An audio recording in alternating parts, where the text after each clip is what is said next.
প্রিয় ভিউয়ার্স, আসসালামু আলাইকুম। আজ আমি কথা বলবো হাঁটু ব্যথা হলে আপনাদের কি করণীয়?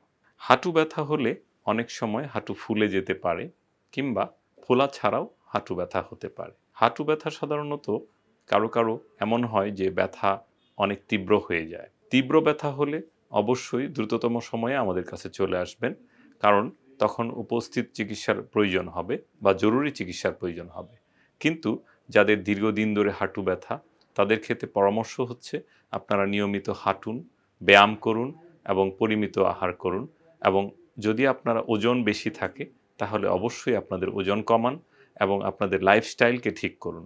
দীর্ঘক্ষণ ধরে একটানা বসে থাকা পরিহার করুন এবং আপনারা কখনো দীর্ঘক্ষণ একটানা দাঁড়িয়ে থাকেন, সেটিও পরিহার করুন এবং পরিমিত আহার করুন যাতে করে আপনাদের ব্যালেন্সড ডায়েট থাকে, আমাদের পর্যাপ্ত ক্যালসিয়াম, ভিটামিনের ঘাটতি না হয় এবং আপনারা যেন মুটিয়ে না যান সেদিকেও খেয়াল করতে হবে। অন্যান্য কিছু রোগের কারণে হাঁটু ব্যথা হয়ে থাকে।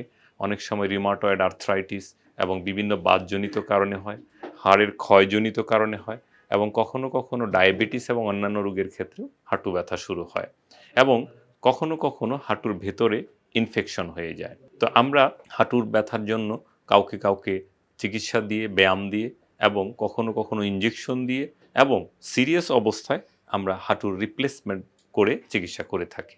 তো আপনারা অবশ্যই সমস্যা হলে আমাদের কাছে আসবেন। আশা করি আপনাদেরকে সুচিকিৎসা দিতে পারব। ধন্যবাদ সকলকে। আসসালামু আলাইকুম।